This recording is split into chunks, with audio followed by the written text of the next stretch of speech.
La fibrillation ventriculaire. Qu'est-ce que la fibrillation ventriculaire?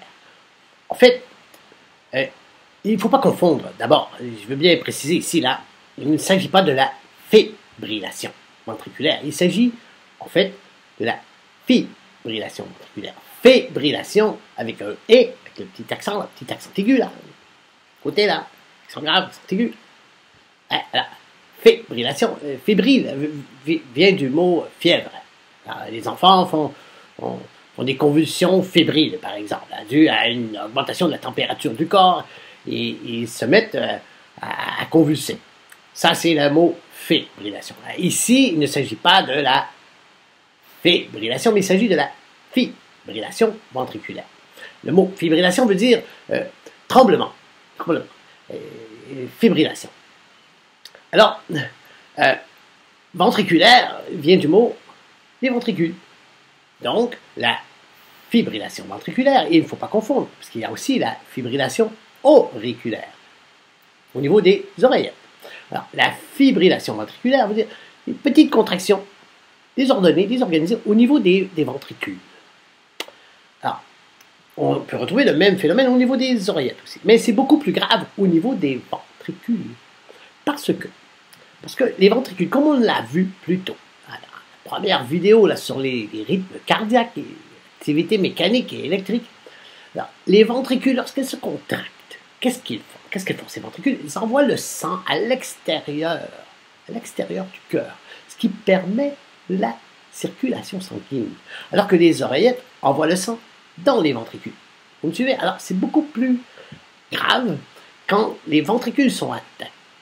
Alors, lorsque, pour toutes sortes de raisons, encore là, on ne veut pas rentrer dans les détails, ça c'est pas utile pour comprendre ce qui se passe finalement. Pour toutes sortes de raisons, des cellules cardiaques, en fait, ce qu'il faut savoir, ah oui, c'est ça, c'est bien important. Bien important. Je ne l'ai pas mentionné plus tôt, là, je vais vous le dire. Approchez. Je vais bien vous expliquer quelque chose.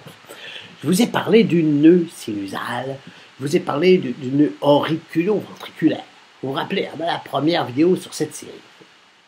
Et je disais que le nœud sinusal envoie une impulsion électrique 80 fois. D'accord?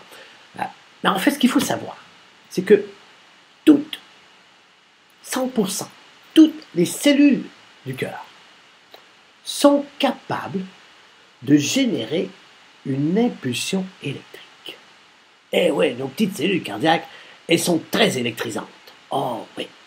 Mais nous avons un circuit de cellules dont c'est leur spécialité.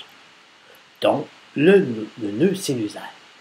Lui, il va envoyer 80 impulsions électriques par minute.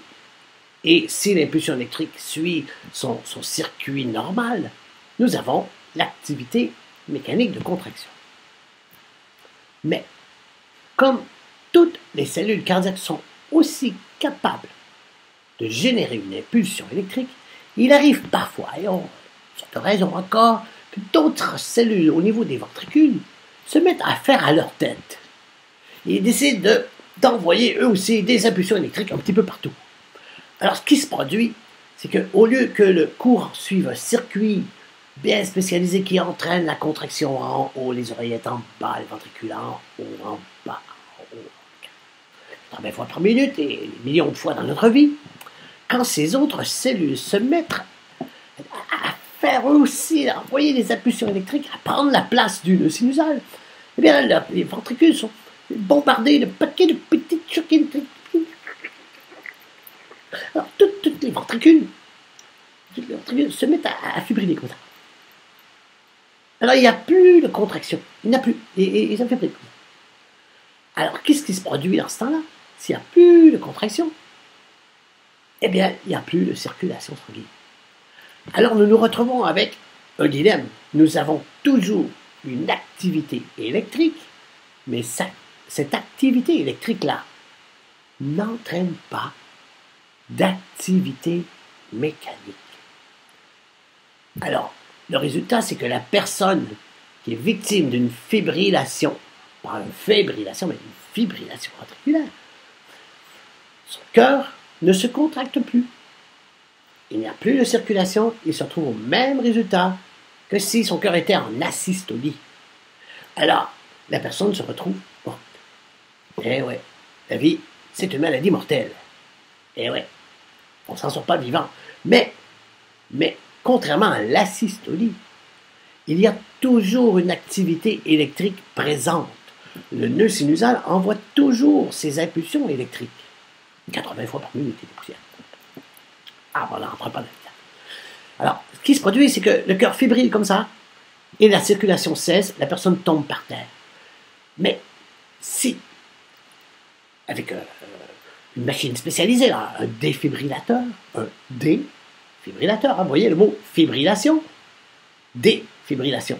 Alors, avec une machine spécialisée, alors les médecins font à la télévision, là, ou des défibrillateurs automatisés.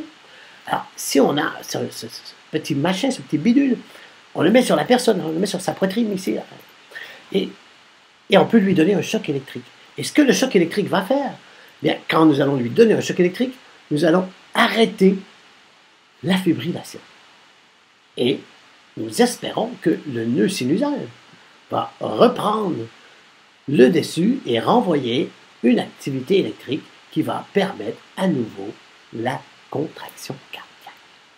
Et oui, c'est comme ça que ça fonctionne. Et c'est pour ça que la petite ligne,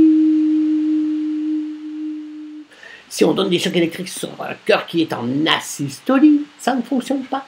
Il n'y a plus d'activité électrique. Alors, pour que le choc électrique fonctionne, il faut qu'il y ait une activité électrique présente, mais désorganisée. La fibrillation est une activité électrique désorganisée qui n'entraîne pas l'activité mécanique. Alors, avec un choc électrique, on peut repartir le cœur. Et ça fait de vous un héros. C'est agréable, non?